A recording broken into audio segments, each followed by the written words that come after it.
Del libro Las leyes del éxito, del autor Napoleon Hill.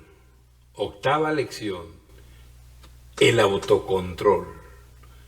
Puedes hacerlo si crees que puedes. En la lección anterior aprendiste el valor del entusiasmo. Además, aprendiste a generarlo y a transmitir su influencia a los demás mediante el principio de la sugestión. Ahora has llegado al estudio del autocontrol, a través del cual podrás dirigir tu entusiasmo a fines constructivos. Sin autocontrol, el entusiasmo es como un rayo descontrolado en una tormenta eléctrica. Puede caer en cualquier parte y destruir vidas y propiedades. El entusiasmo es una importante cualidad que te impulsa a la acción, mientras que el autocontrol es la rueda de equilibrio que dirige tu acción a fin de que ésta sea constructiva, no destructiva. Para ser una persona bien equilibrada, el entusiasmo y el autocontrol deben estar equilibrados en ti. Una encuesta que acabo de completar, realizada a 160,000 reclusos adultos de las cárceles de los Estados Unidos, revela el sorprendente hecho de que el 92% de esos desafortunados hombres y mujeres se encuentran en prisión por carecer de autocontrol necesario para dirigir sus energías constructivamente. Vuelve a leer el párrafo anterior una vez más. Es auténtico y sorprendente. Es una realidad que la mayoría de los infortunios del hombre son provocados por una falta de autocontrol. Las Sagradas Escrituras están llenas de recomendaciones que invitan al autocontrol. Incluso nos instan a amar a nuestros enemigos y a perdonar a quienes nos hacen daño. La ley de la no resistencia aparece a lo largo de toda la Biblia como un cordón de oro. Nadie que no esté dispuesto a hacer sacrificios personales alcanzará un gran éxito. Estudia el historial de las personas a las que el mundo llama grandes y observa que todas ellas poseen la cualidad del autocontrol. Estudia, por ejemplo, las características de nuestro propio e inmortal Lincoln. En medio de sus horas más difíciles ejercitó la paciencia, la serenidad y el autocontrol. Esas son algunas de las cualidades que lo convirtieron en el gran hombre que fue. Encontró deslealtad en algunos miembros de su gabinete, pero puesto que dicha deslealtad iba dirigida contra él personalmente, y dado que las personas en quienes la observó poseían cualidades que las hacían valiosas para su país, Lincoln ejercitó el autocontrol y no hizo caso de esas cualidades censurables. ¿A cuántas personas conoces que tengan un autocontrol equiparable al de Lincoln? En un lenguaje más enérgico que pulido, Bully Sunday exclamó: «Hay algo vil como el infierno en el hombre que siempre está intentando avergonzar a alguna otra persona». Me pregunto si el diablo no habrá gritado «Amén, hermano», cuando Billy hizo esta declaración. Pero el autocontrol es un importante factor en este curso sobre las leyes del éxito, no tanto porque la falta de él cree dificultades a quienes se conviertan en sus víctimas, sino porque quienes no lo ejercitan sufren la pérdida de un gran poder necesario para su lucha por la realización de su claro objetivo principal. Si dejas de ejercer el autocontrol, no solo es probable que acabes haciendo daño a los demás, sino que, sin duda, te harás daño a ti mismo.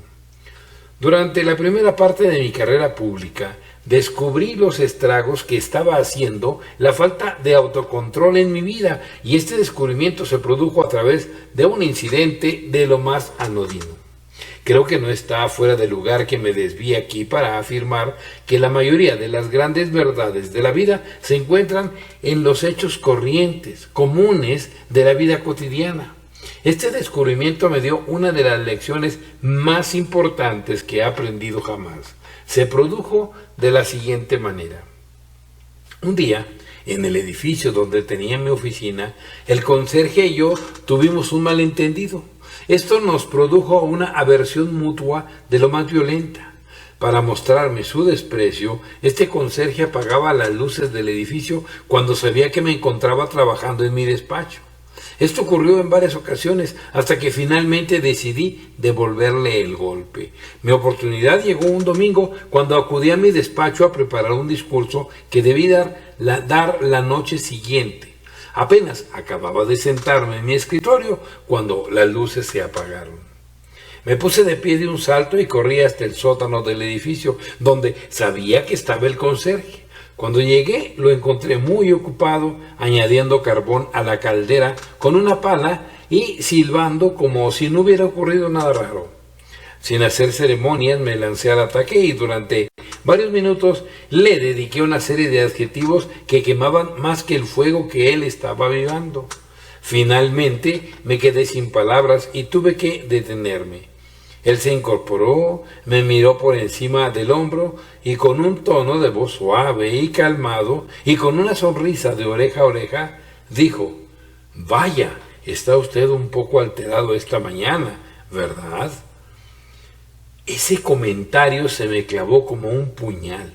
Imagina cuáles eran mis sentimientos mientras permanecía allí de pie frente a un hombre indocto que no sabía ni leer ni escribir, pero que a pesar de esta desventaja me había derrotado en un duelo que había tenido lugar en un terreno que yo había elegido y con el arma que yo había elegido. Mi conciencia me señaló con un dedo acusador. No solo sabía que había sido derrotado, sino algo todavía peor, que yo era el agresor y que había actuado mal, lo cual no hizo más que intensificar mi humillación. Mi conciencia no solo me señaló con un dedo acusador, sino que además colocó unos pensamientos bastante embarazosos en mi mente. Se burlaba de mí y me atormentaba. Ahí estaba yo, un engreído estudiante de psicología avanzada, un exponente de la filosofía de la regla de oro que conocía medianamente bien las obras de Shakespeare, Sócrates, Platón, Emerson y la Biblia, mientras que ante mí tenía a un hombre que no sabía nada de filosofía, pero que a pesar de su falta de conocimientos me había derrotado en una batalla verbal. Me di media vuelta y regresé a mi oficina tan rápido como pude. No había nada más que pudiera hacer. Al empezar a pensar otra vez en el asunto, vi mi error. Pero, fiel a la naturaleza humana, me negué a hacer lo que yo sabía que estaba en mi mano para repararlo. Sabía que debía disculparme ante ese hombre para poder tener paz en lo más profundo de mi ser y reconciliarme con él. Finalmente me decidí a volver al sótano y someterme a la humillación que sabía que tendría que soportar. La decisión no fue fácil y no la tomé con demasiada rapidez. Comencé a bajar, pero a un paso mucho más lento que en la primera ocasión. Estaba intentando pensar de qué manera podía hacer la segunda aproximación para sufrir la menor humillación posible. Cuando llegué al sótano le dije al conserje que se acercara a la puerta. En un tono de voz sereno y benigno preguntó: «¿Qué quiere esta vez?». Le informé que había venido a disculparme por el mal que había hecho, si él me lo permitía. La sonrisa se extendió una vez más a lo ancho de todo su rostro, al tiempo que respondía: «Por el amor de Dios, no tiene que disculparse, nadie lo oyó, excepto estas 4 paredes y yo. No se lo voy a contar a nadie y sé que usted tampoco lo hará, así que olvídese del tema». Y ese comentario me dolió más que el primero, porque no solo había expresado su disposición a perdonarme, sino que además había dejado claro que estaba dispuesto a ayudarme a ocultar el incidente para que no se supiera y no me perjudicara. No obstante, me acerqué a él y le di la mano. Lo hice no solo con mi mano, sino con todo mi corazón, y mientras caminaba hacia mi oficina me sentí bien por haber reunido el valor suficiente para enmendar mi error. Pero ese no es el final de la historia, es solo el comienzo. Después de aquel incidente, decidí que jamás volvería a ponerme en una posición en la que otro hombre, ya fuera un conserje indocto o un hombre de letras, me pudiera humillar porque yo hubiera perdido mi autocontrol. Después de haber tomado tal decisión, empezó a producirse un cambio destacable en mí. Mi pluma comenzó a adquirir más poder, mis palabras habladas comenzaron a tener más peso, empecé a hacer más amigos y menos enemigos entre mis conocidos. Aquel incidente marcó uno de los puntos decisivos más importantes de mi vida. Me enseñó que ningún hombre puede controlar a los demás a menos que se controle a sí mismo. Me dio una idea clara de la filosofía que está detrás de las siguientes palabras. Si los dioses quieren destruir a alguien, primero lo sacan de quicio. También me dio una idea clara de la ley de la no resistencia y me ayudó a interpretar muchos pasajes de las Sagradas Escrituras con relación a esta ley como nunca antes lo había hecho. La persona que sabe lo que quiere en la vida ya ha recorrido un largo trecho en dirección a su realización. Este incidente puso en mis manos la llave de acceso a un almacén de conocimientos que me ilumina y me ayuda en todo lo que hago. Y más adelante en la vida, cuando mis enemigos intentaron destruirme, me proporcionó una poderosa arma de defensa que nunca me ha fallado. La falta de autocontrol es el punto débil más perjudicial del vendedor medio. Si el potencial comprador le dice al vendedor algo que él no desea oír y éste no posee la cualidad del autocontrol, devolverá el golpe con un comentario que será fatal para la venta.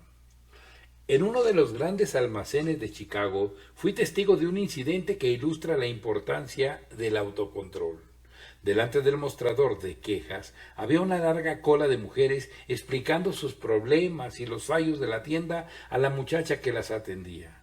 Algunas de ellas estaban enfadadas y eran poco razonables, y otras hacían unos comentarios sumamente desagradables. La muchacha del mostrador recibía a las disgustadas mujeres sin la menor muestra de resentimiento ante sus comentarios.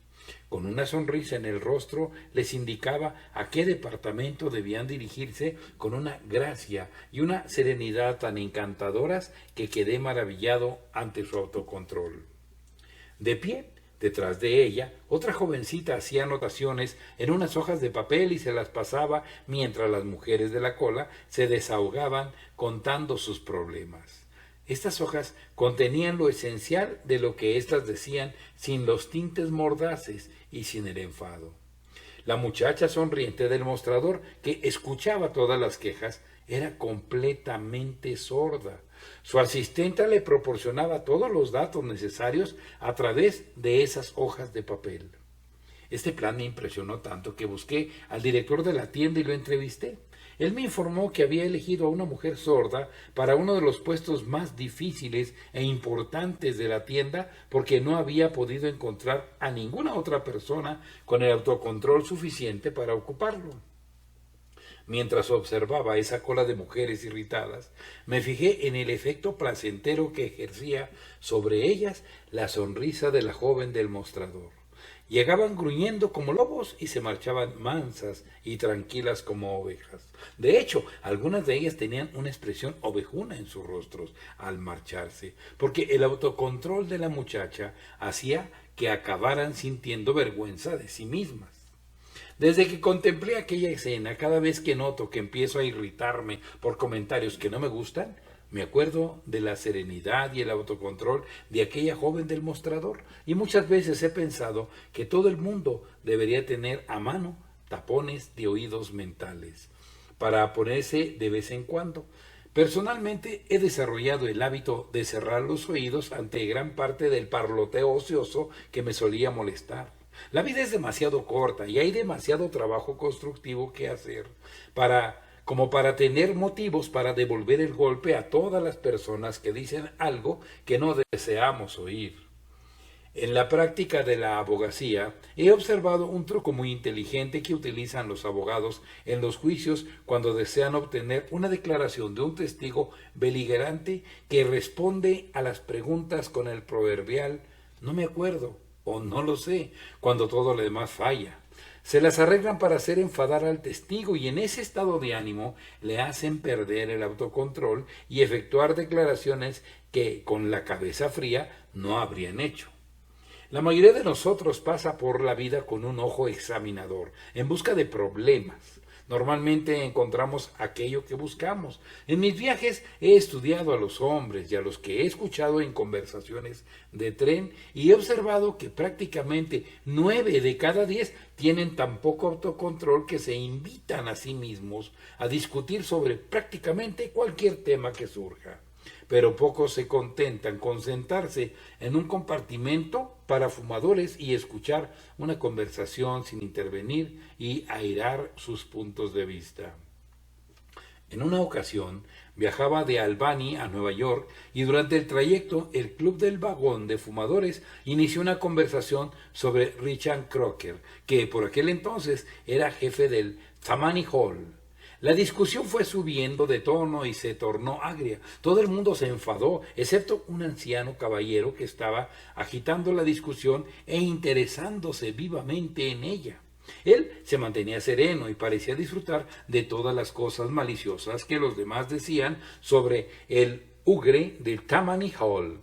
Por supuesto, supuse que sería un enemigo del jefe del Tammany Hall, pero no lo era. Era el mismísimo Richard Croker.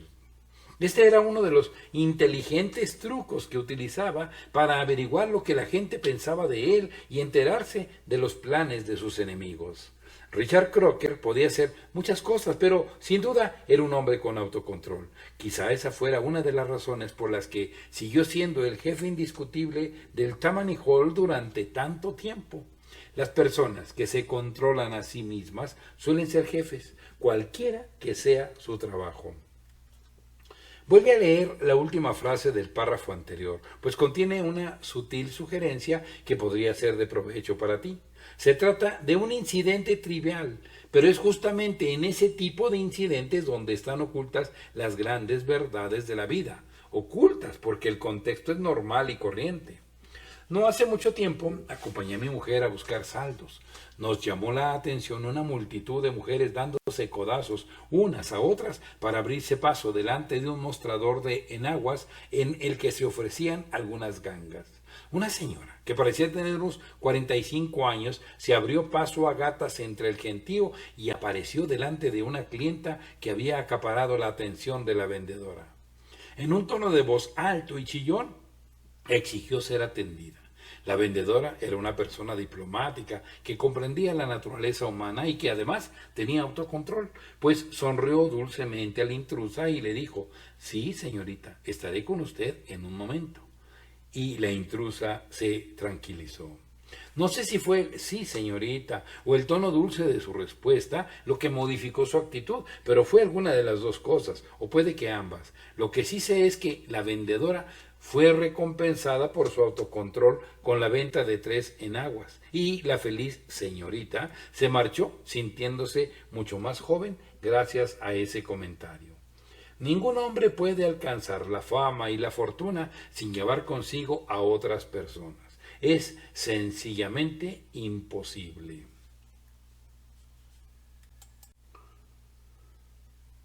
El pavo rustido es un plato muy popular, pero comer demasiado de él le costó a un amigo mío, que se dedica al negocio de la impresión, un pago de $50,000. Ocurrió el día después de Acción de Gracias, cuando llamé a su oficina con el propósito de presentarle a un escritor ruso muy importante que había venido a Estados Unidos para publicar un libro. El ruso chapurreaba el inglés y en consecuencia le costaba hacerse entender. Durante la entrevista le hizo una pregunta a mi amigo que éste entendió equivocadamente como una reflexión sobre su capacidad como impresor. En un momento de descuido le respondió con este comentario: «El problema con ustedes, los bolcheviques, es que miran al resto del mundo con desconfianza simplemente por su cortedad de vista». Mi amigo bolchevique me empujó ligeramente en el hombro y me susurró: «Este caballero parece enfermo. Lo llamaremos otro día cuando se sienta mejor». Pero nunca más lo volvió a llamar. Hizo su pedido a otro impresor y más tarde me enteré de que las ganancias fueron de más de $10,000. Encuentro que $10,000 es un precio muy alto a pagar por un plato de pavo, pero eso fue lo que le costó a mi amigo impresor, ya que me pidió disculpas por su conducta, alegando que el pavo le había producido una indigestión y por ello había perdido el autocontrol. Una de las más grandes empresas de cadenas de tiendas en el mundo ha adoptado un método único y efectivo para contratar vendedores que hayan desarrollado esa cualidad esencial del autocontrol que todo vendedor de éxito debe poseer. Esta empresa tiene entre su personal a una mujer muy inteligente que visita las tiendas y otros lugares donde los vendedores están empleados y selecciona aquellos que considera que tienen tacto y autocontrol. Pero para estar segura de su buen juicio, se acerca a ellos y les pide que le muestren sus productos. Les hace todo tipo de preguntas diseñadas para poner a prueba su paciencia. Si pasan la prueba, les ofrece un puesto mejor. Si no es así, simplemente se les da la oportunidad de seguir su camino sin saberlo. Sin duda, todas las personas que se niegan a ejercitar el autocontrol o olvidan hacerlo están perdiendo una oportunidad tras otra sin enterarse de ello. Un día me encontraba delante del mostrador de guantes en una gran tienda, hablando con un joven que trabajaba ahí. Él me estaba diciendo que llevaba 4 años en esa tienda, pero que debido a la cortedad de vista de los directivos, sus servicios no habían sido valorados y ahora estaba buscando otro empleo. En medio de esta conversación, un cliente se acercó a él y le pidió que le enseñara unos sombreros. El joven no prestó ninguna atención a esta petición hasta que hubo acabado de contarme sus problemas, a pesar de que era evidente que el cliente se estaba impacientando. Finalmente se volvió hacia el hombre y le dijo: «Esta no es la sección de sombreros». Cuando el cliente preguntó dónde podría encontrar esa sección, el joven replicó: «Pregúntele al jefe de sección que está allí, él le indicará». Durante 4 años, este joven había estado sentado sobre una excelente oportunidad, pero no lo sabía. Podría haberse hecho amigo de cada persona a la que había atendido, y esos amigos podían haberlo convertido en el hombre más valioso de la tienda, porque habrían vuelto para comprarle a él. Las respuestas rápidas a los clientes curiosos no hace que regresen. En una tarde lluviosa, una anciana entró en unos grandes almacenes en Pittsburgh y se paseó por ellos sin rumbo fijo, como suele hacerlo la gente que no tiene intención de comprar. La mayoría de vendedores le echaba una mirada y luego se entretenía arreglando los artículos de las estanterías para evitar que la mujer los molestara. Uno de los vendedores jóvenes la vio y preguntó educadamente en qué la podía ayudar. Ella le dijo que solo estaba esperando a que dejara de llover, que no tenía intención de comprar nada. El joven le dijo que era bienvenida y entablando una conversación con ella, le hizo sentir que lo había dicho en serio. Cuando ella estuvo dispuesta a marcharse, él la acompañó hasta la calle y le abrió el paraguas. La mujer le pidió su tarjeta y siguió su camino. El joven ya había olvidado este incidente cuando un día el director de la empresa lo llamó a su despacho y le mostró una carta de una señora que quería que el vendedor viajase a Escocia a fin de tomar un pedido para amueblar su mansión. Aquella dama era la esposa de Andrew Carnegie y era la misma mujer a la que el joven había acompañado tan educadamente hasta la calle varios meses atrás. En la carta, la señora Carnegie especificaba que quería que ese joven en concreto fuese enviado para tomar su pedido. El pedido en cuestión ascendió a una cuantiosa suma y el incidente le dio a ese joven una oportunidad para progresar que quizá nunca hubiese tenido de no ser por su cortesía con una anciana que no parecía ser una venta rápida. De la misma manera que las grandes leyes fundamentales de la vida están latentes en las experiencias cotidianas más corrientes, también las verdaderas oportunidades suelen estar ocultas en situaciones que aparentemente no tienen ninguna importancia. Pregúntales a las próximas 10 personas con las que entres en contacto por qué no han conseguido más en sus ámbitos profesionales y al menos 9 de ellas te dirán que las oportunidades no se han cruzado en su camino. Ve más allá y analiza a esas 9 personas a fondo, observando sus actos durante un día entero y lo más probable es que descubras que a cada hora que pasa, todas ellas le dan la espalda a las mejores oportunidades. Un día fui a visitar a un amigo que estaba asociado a una escuela de comercio en calidad de representante. Cuando le pregunté cómo le iba, replicó: fatal. Veo a una gran cantidad de gente, pero no estoy haciendo las ventas suficientes para vivir bien. De hecho, mi cuenta con la escuela tiene un saldo deudor y estoy pensando en cambiar de empleo, ya que aquí no hay oportunidades. Daba la casualidad de que yo estaba de vacaciones y tenía 10 días que podía utilizar como quisiera, de modo que desafié su comentario de que no había oportunidades, diciéndole que yo era capaz de ganar $250 en su puesto en una semana y demostrarle que debía ser él para ganar esa misma cantidad en todas las semanas subsiguientes. Me miró sorprendido y me pidió que no bromeara sobre un asunto como ese. Cuando finalmente lo convencí de que hablaba en serio, se aventuró a preguntar cómo realizaría ese milagro. Entonces le pregunté si alguna vez había oído hablar del esfuerzo organizado, a lo que replicó: ¿qué quieres decir con esfuerzo organizado? Le informé que me refería a dirigir sus esfuerzos de tal manera que consiguiera matricular un número de entre 5 y 10 estudiantes con el mismo esfuerzo que había estado haciendo por conseguir una sola inscripción o ninguna. Dijo que estaba dispuesto a que se lo enseñara, de modo que le indiqué que hiciera los arreglos necesarios para que yo pudiera hablar ante los empleados de uno de los grandes almacenes de la zona. Él consiguió la cita y yo pude dar mi charla. En ella esbocé un plan mediante el cual los empleados no solo podrían mejorar sus habilidades para ganar más dinero en sus puestos actuales, sino que además les ofrecí la oportunidad de prepararse para mayores responsabilidades y mejores puestos. Después de la charla, que ciertamente estaba diseñada con ese propósito, mi amigo consiguió matricular a 8 empleados en los cursos nocturnos de la escuela de comercio que él representaba.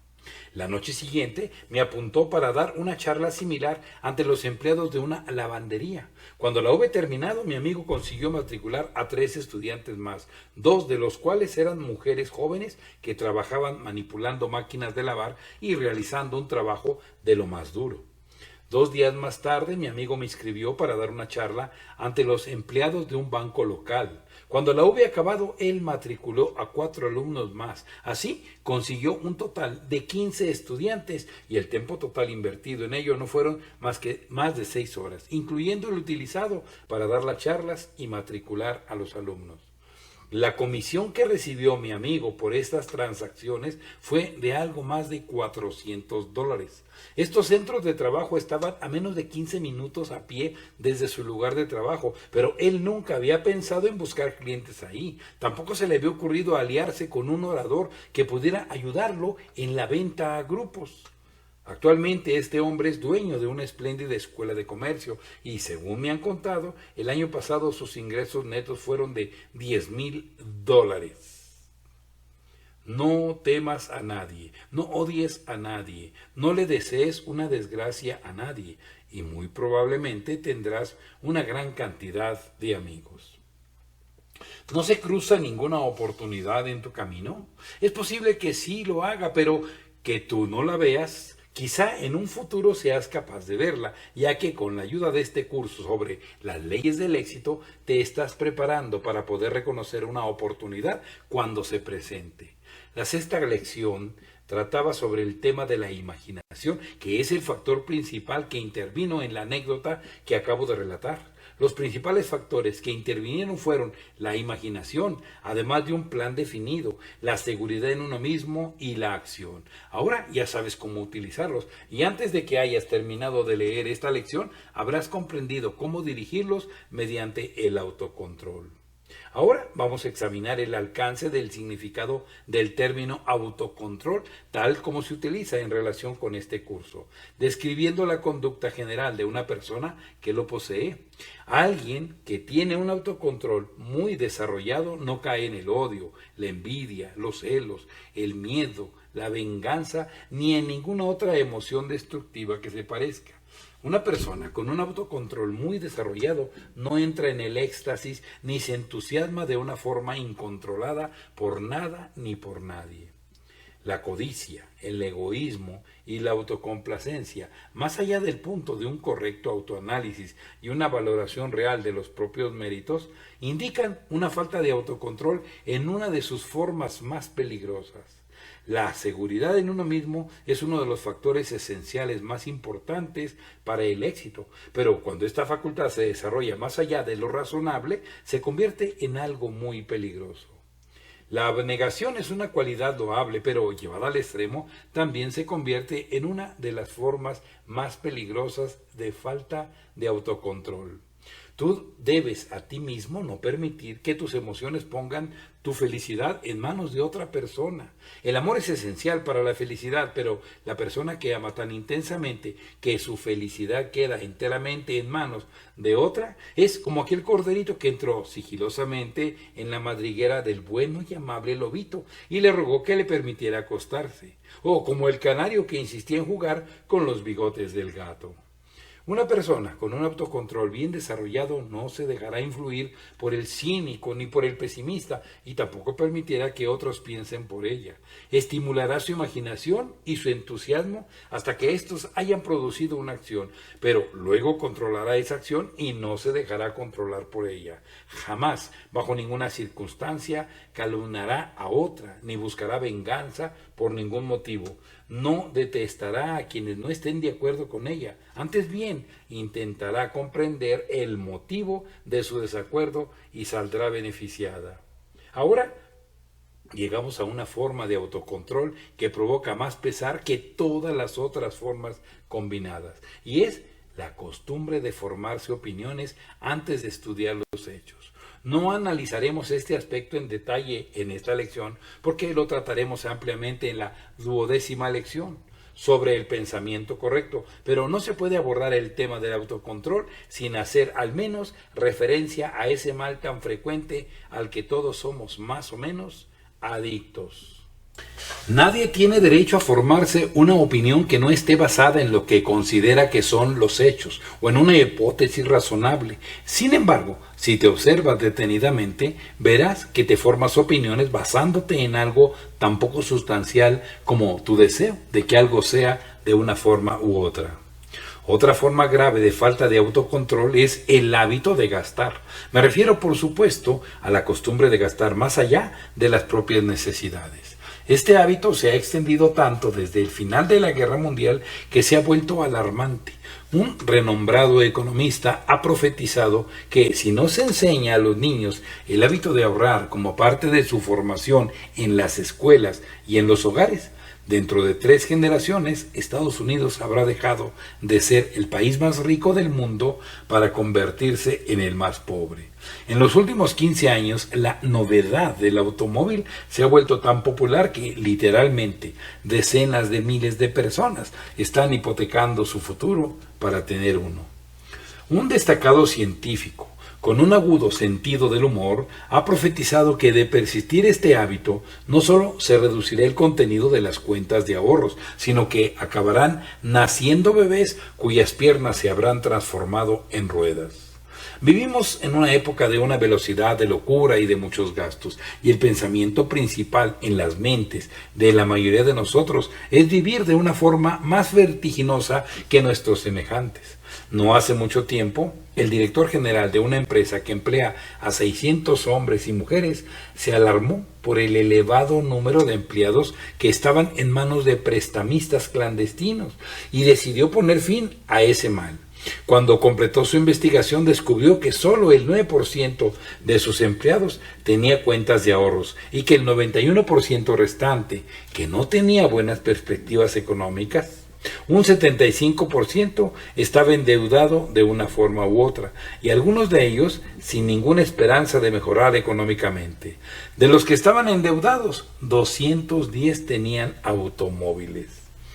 Para pensar con claridad, uno debe arreglárselas para tener periodos regulares de soledad, en los que pueda concentrarse y dar rienda suelta a su imaginación sin distracciones.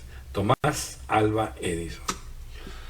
Somos criaturas de imitación. Nos cuesta resistirnos a la tentación de imitar lo que vemos hacer a los demás. Si nuestro vecino se compra un Buick, tenemos que imitarlo, y si no podemos reunir el dinero suficiente para la cuota de entrada, entonces debemos poseer como mínimo un Ford.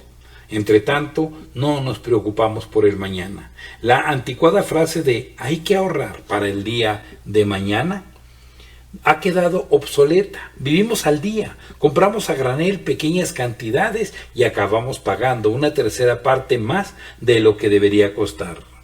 Por supuesto que esta advertencia no se aplica a ti. Está dirigida únicamente a aquellas personas temporalmente atadas a las cadenas de la pobreza porque gastan más allá de sus posibilidades y que todavía no se han enterado de que hay unas leyes muy claras que deben ser respetadas por todo aquel que desea alcanzar el éxito. El automóvil es una de las maravillas modernas del mundo, pero a menudo no es más que un lujo, que una necesidad. Y decenas de miles de personas que ahora están pasándose a la gasolina a un ritmo acelerado van a dar algún que otro patinazo cuando lleguen los días de escasez. Hace falta tener un autocontrol considerable para utilizar el tranvía como medio de transporte cuando todo el mundo a nuestro alrededor está conduciendo automóviles. Pero es casi seguro que quienes ejercitan el autocontrol verán el día en el que aquellos que ahora van en coche se desplazarán en tranvía o caminando.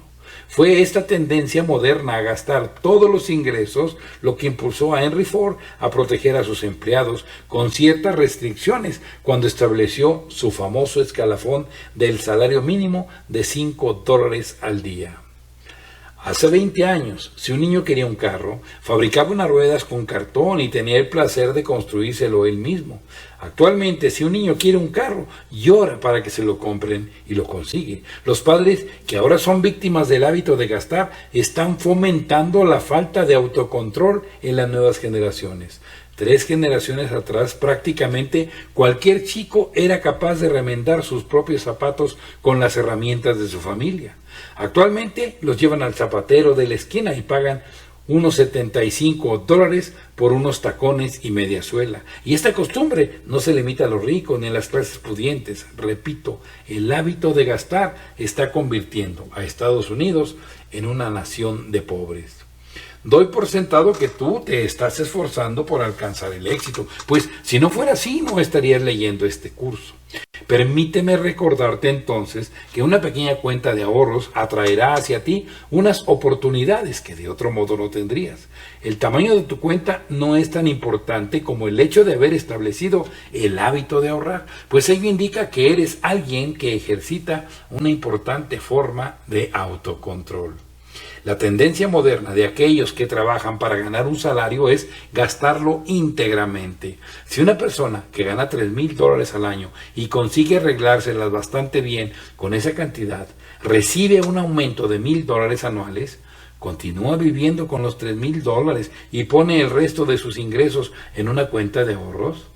No, a menos que sea una de esas pocas que ha desarrollado el hábito de ahorrar.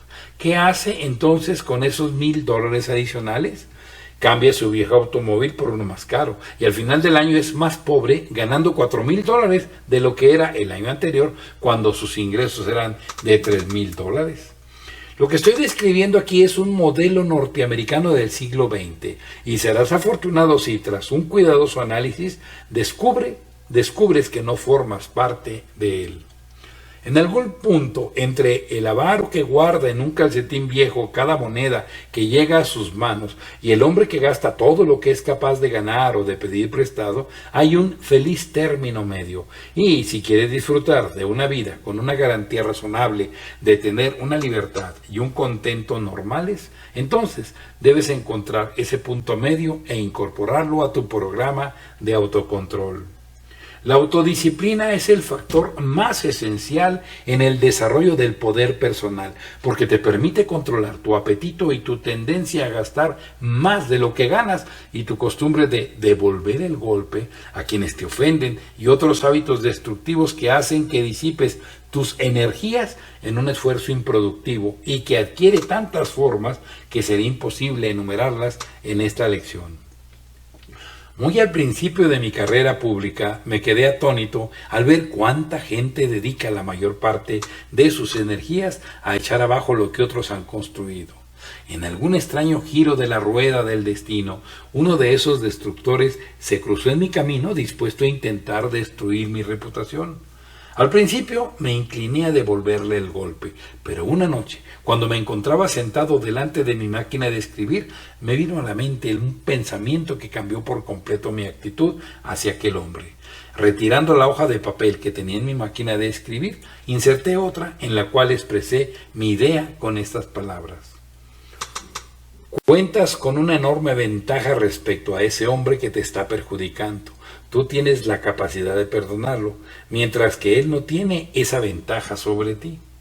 Al terminar de escribir estas líneas, concluí que había llegado el momento de elegir una táctica que me sirviera de guía para la actitud que debía tomar ante quienes criticaban mi trabajo o intentaban destruir mi reputación.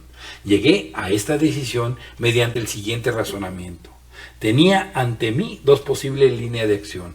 Podía perder una gran parte de mi tiempo y energía devolviendo el golpe a quienes intentaban destruirme, o podía dedicar esa energía a avanzar en mi trabajo y dejar que mi obra fuese mi única respuesta a todos los que criticaban mis esfuerzos o cuestionaban mis motivos.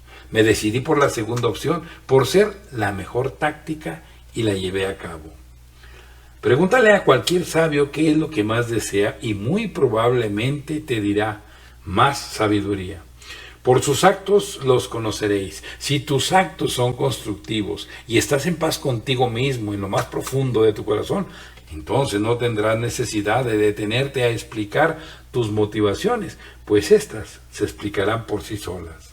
El mundo pronto olvida a sus destructores, solo construye monumentos y rinde honores a los constructores. Ten esto en mente y te resultará más fácil aceptar la táctica de negarte a gastar tus energías devolviendo el golpe a aquellos que te ofenden. Tarde o temprano, todas las personas que consiguen algo en este mundo llegan a un punto en el que se ven obligadas a resolver esta cuestión de la táctica para con sus enemigos. Si quieres demostrar que vale la pena ejercitar el suficiente autocontrol para evitar que tus energías vitales se disipen devolviendo el golpe, estudia los historiales de todas las personas que han llegado lejos en la vida y observa cuánto esmero pusieron en refrenar ese hábito destructivo. Es sabido que nunca nadie ha llegado lejos en la vida sin haberse topado con la oposición violenta de enemigos celosos y envidiosos. El expresidente Warren G. Harding, el expresidente Wilson, John H. Peterson de la National Cash Register Company y muchísimas otras personas que podría mencionar fueron víctimas de esta cruel tendencia presente en cierto tipo de gente malvada a destruir reputaciones, pero no perdieron el tiempo dando explicaciones ni devolviendo el golpe a sus enemigos, sino que ejercitaron el autocontrol. Por otra parte, también sé que estos ataques a las personas que forman parte de la vida pública, por muy crueles, injustos e inciertos que sean, sirven a un buen propósito. En mi propio caso, sé que como consecuencia de una serie de amargos ataques que un periodista contemporáneo lanzó contra mí, descubrí que algo que resultó ser muy valioso. Durante 4 o 5 años no presté atención a esos ataques hasta que llegaron a ser tan osados que decidí cambiar de táctica y devolver el golpe a mi adversario. Me senté ante mi máquina y comencé a escribir. En toda mi experiencia como escritor, creo que nunca había reunido una colección de adjetivos mordaces tan grandes como la que utilicé en aquella ocasión. Cuanto más escribía, más me enfadaba, hasta que hube escrito todo cuanto se me ocurría sobre el tema. Mientras acababa la última frase, me invadió un extraño sentimiento. No era un sentimiento de rencor hacia el hombre que había intentado perjudicarme, sino un sentimiento compuesto de compasión, comprensión y perdón. Me había psicoanalizado inconscientemente al dejar salir sobre las teclas de mi máquina de escribir las emociones reprimidas de odio y resentimiento que había estado acumulando involuntariamente en mi mente subconsciente durante un largo periodo de tiempo. Ahora, cuando descubro que me estoy poniendo furioso, me siento delante de mi máquina y desalojo mi malestar escribiéndolo. Y luego tiro el manuscrito a la basura o lo archivo como muestra para un álbum de recortes que podré consultar dentro de unos años, cuando los procesos evolutivos me hayan llevado todavía más alto en el ámbito de la comprensión. Las emociones reprimidas, especialmente el odio, se asemejan a una bomba fabricada con poderosos explosivos y, a menos que sean manipuladas con un conocimiento de su naturaleza igual al que tendría un experto en manipulación de explosivos, presentan la misma peligrosidad. Una bomba puede dejar de ser peligrosa si se la hace estallar en un campo abierto o si es desintegrada en un contenedor apropiado. Asimismo, un sentimiento de ira u odio puede tornarse inofensivo si se le da expresión de una forma que armonice con el principio del psicoanálisis. Para que tú puedas alcanzar el éxito en el sentido más elevado y más amplio del término, primero debes tener un control tan absoluto de ti mismo que te convierta en una persona con aplomo. Aunque otras personas puedan hacer que te desvíes de tus ambiciones en más de una ocasión, recuerda que en la mayoría de los casos el desánimo proviene de tu interior. Eres el producto de, como mínimo, 1.000.000 de años de cambio evolutivo. Durante innumerables generaciones pasadas, la naturaleza ha estado templando y refinando los materiales que te componen.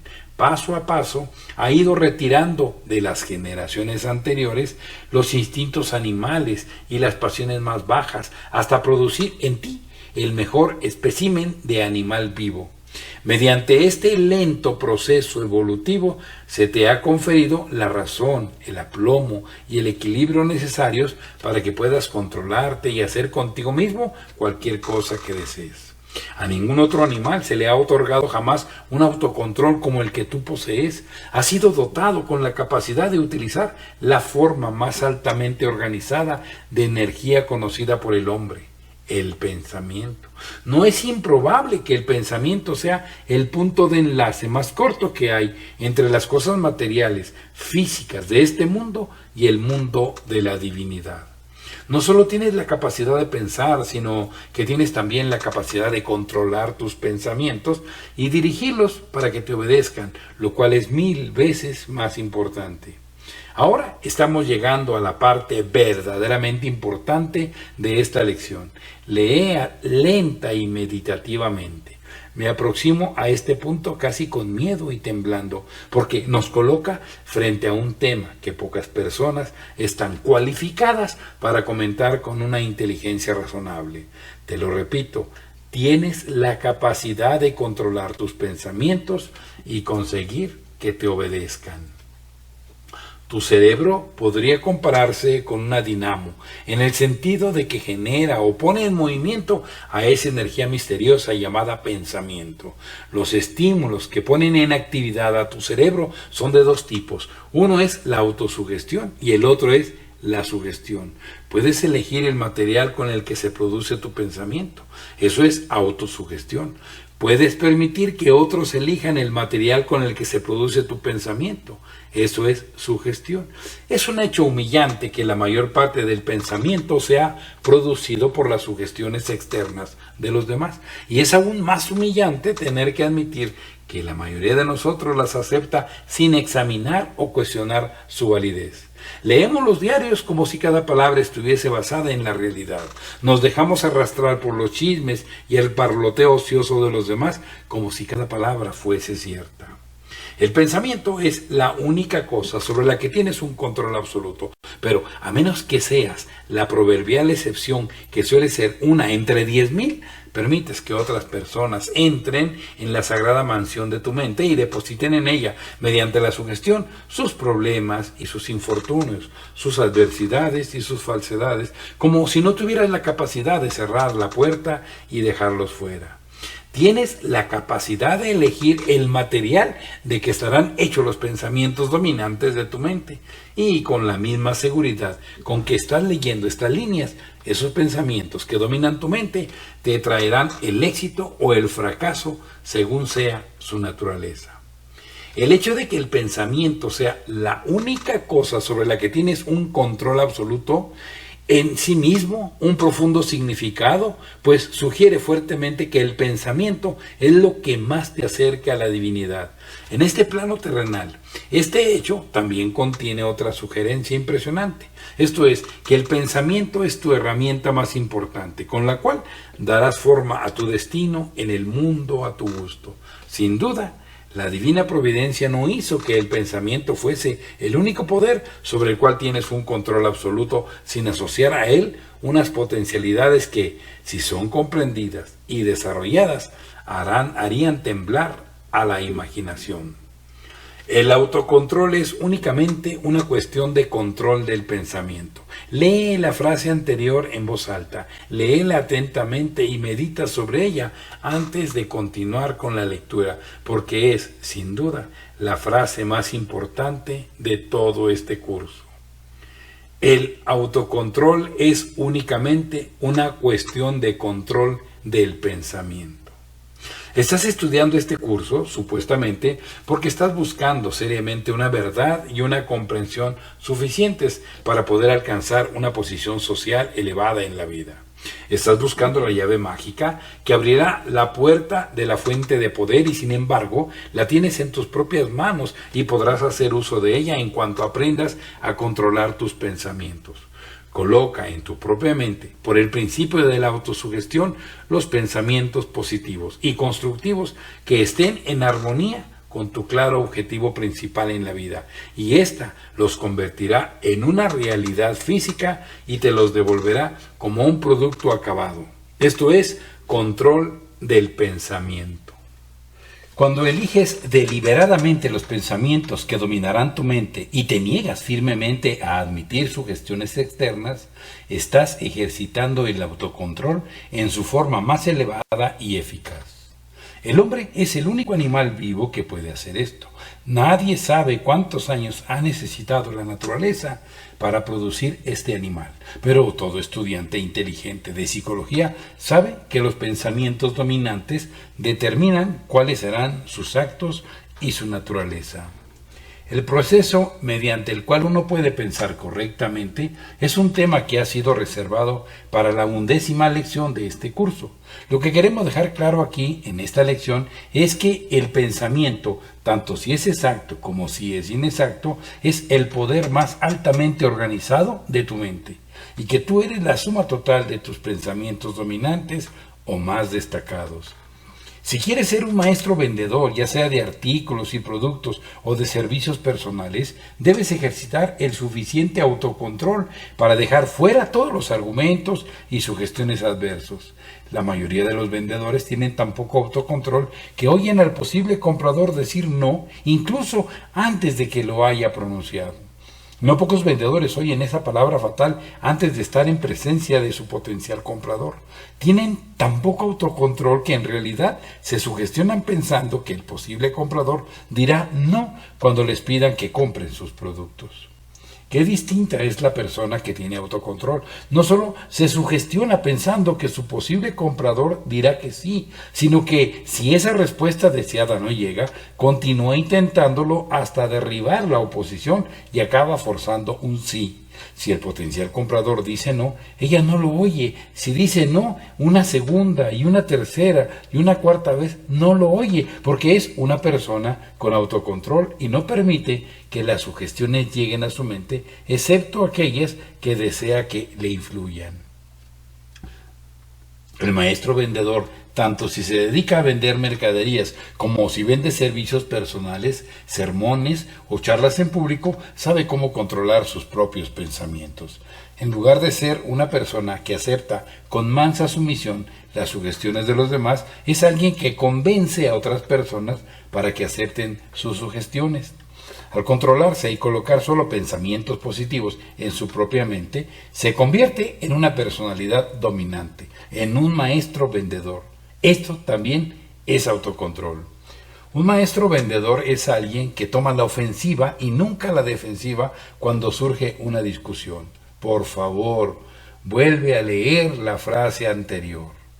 Un maestro vendedor es alguien que toma la ofensiva y nunca la defensiva cuando surge una discusión. Si eres un maestro vendedor, sabes que debes mantener a tu posible comprador a la defensiva y también sabes que sería fatal para tu venta permitir que él te coloque y te mantenga ahí. Puedes, y ciertamente lo harás en ocasiones, ser colocado en una posición en la que deberás aceptar estar en el lado defensivo de la conversación durante un rato. Pero depende de ti ejercitar una serenidad y un autocontrol tan perfectos que te permitan cambiarte de sitio con el posible comprador sin que él lo note, volviendo a colocarlo a la defensiva. Esto requiere de suma habilidad y autocontrol. La mayoría de los vendedores dejan de lado este punto tan importante al enfadarse e intentar asustar al potencial comprador para colocarlo en una situación de sumisión, pero el maestro vendedor se mantiene tranquilo y sereno y suele ser el ganador. La palabra vendedor hace referencia a todas las personas que intentan convencer a otras de algo mediante un argumento lógico o apelando al propio interés. Todos somos vendedores, o al menos deberíamos serlo, sin importar qué forma de servicio estamos prestando o qué tipo de mercancía estamos ofreciendo. La habilidad para negociar con los demás sin fricciones ni discusiones es una cualidad sobresaliente en todas las personas de éxito. Observa a la gente que tienes cerca y fíjate que muy pocas de ellas comprenden este arte de negociar con tacto. Observa también cuánto éxito tienen aquellas que comprenden este arte, aunque tengan una menor educación que la gente con la que negocian. Esto es algo que se puede cultivar. El arte de negociar con éxito se desarrolla a partir de un paciente y esmerado autocontrol. Observa con qué facilidad ejercita el autocontrol el vendedor eficaz cuando está ante un cliente impaciente. En su interior puede estar echando chispas, pero no verás ninguna evidencia de esto en su rostro o en sus gestos o palabras. Ha dominado el arte de negociar con tacto. A menudo, el mínimo gesto de desaprobación o una sola palabra que denote impaciencia echará a perder la venta y nadie lo sabe mejor que el vendedor exitoso. Él se encarga de controlar sus sentimientos y como recompensa establece su propia marca salarial y elige su propia posición. Observar a una persona que domine el arte de la negociación eficaz es en sí mismo una educación liberal. Observa al conferenciante que ha dominado este arte. Fíjate en la firmeza de sus pasos al subir al escenario, la seguridad en su voz cuando comienza a hablar. Estudia la expresión de su rostro mientras arrastra al público con el dominio de sus argumentos. Ha aprendido a negociar sin fricciones. Observa al médico que domina este arte cuando entra en la habitación del enfermo y lo saluda con una sonrisa. Su comportamiento, el tono de su voz, la expresión de confianza en su rostro, todo esto indica que es alguien que ha dominado el arte de la negociación eficaz y el paciente empieza a sentirse mejor en cuanto él entra en su habitación. Observa al capataz de la fábrica que ha dominado este arte y fíjate en cómo su presencia incita a sus hombres a hacer un mejor y mayor esfuerzo y les inspira confianza y entusiasmo. Observa al abogado que ha dominado este arte y observa cómo obtiene el respeto y la atención de la corte, el jurado y sus colegas. Hay algo en el tono de su voz, en la postura de su cuerpo y en la expresión de su rostro que hace que su adversario salga perdiendo con la comparación. No solo sabe cómo presentar sus argumentos, sino que convence a la corte y al jurado y como recompensa gana sus casos y exige unos honorarios elevados. Y todo ello se basa en el autocontrol. Y el autocontrol es el resultado del control del pensamiento. Coloca en tu mente de forma deliberada el tipo de pensamientos que deseas tener ahí y mantén fuera de ella los pensamientos que otras personas le introducen mediante la sugestión y te convertirás en una persona con autocontrol. Este privilegio de estimular tu mente con sugestiones y pensamientos elegidos por ti es la prerrogativa de poder que te concedió la divina providencia. Y si ejercitas ese derecho sagrado, no hay nada que no puedas conseguir dentro de lo razonable. perder los nervios, y con ellos tu caso, o tu discusión, o tu venta, indica que eres alguien que todavía no se ha familiarizado con los fundamentos en los que se basa el autocontrol. Y el fundamento principal es el privilegio de elegir los pensamientos que dominarán tu mente. Un alumno de una de mis clases me preguntó en una ocasión, ¿cómo hacía uno para controlar sus pensamientos cuando se encontraba en un estado de intensa cólera? Y yo repliqué, exactamente de la misma manera en que cambiarías tu comportamiento y el tono de tu voz si estuvieras discutiendo acaloradamente con un miembro de tu familia y oyeras que llaman a la puerta advirtiéndote que alguien estaba a punto de hacerte una visita. Te controlarías porque desearías hacerlo. Si alguna vez te has visto en una situación similar en la que tuvieras que ocultar tus verdaderos sentimientos y cambiar la expresión de tu rostro rápidamente, sabes que puede hacerse fácilmente y también sabes que uno lo puede hacer porque quiere hacerlo. Detrás de todo éxito, detrás de todo autocontrol, detrás de todo control del pensamiento está ese algo mágico llamado deseo. No es erróneo decir que solo estás limitado de acuerdo con la profundidad de tus deseos. Cuando tus deseos sean lo suficientemente fuertes, parecerá que tienes una capacidad de éxito sobrehumano. Nadie ha explicado jamás este extraño fenómeno de la mente, y es posible que nadie llegue a hacerlo jamás. Pero si dudas de su existencia, solo tienes que experimentar para convencerte de que existe. Si te encontrases en un edificio en llamas y todas las puertas y ventanas estuviesen cerradas, lo más probable es que desarrollarías la fuerza suficiente para echar abajo una puerta corriente debido al intenso deseo de escapar. Si deseas dominar el arte de la negociación eficaz, como seguramente ocurrirá cuando comprendas su significado, con vistas a la realización de tu claro objetivo principal, lo conseguirás si tu deseo es lo bastante intenso. Napoleón deseaba ser emperador de Francia y consiguió gobernar. Lincoln deseaba liberar a los esclavos y lo hizo. Al principio de la Primera Guerra Mundial, los franceses deseaban que ellos no pasaran, y no pasaron.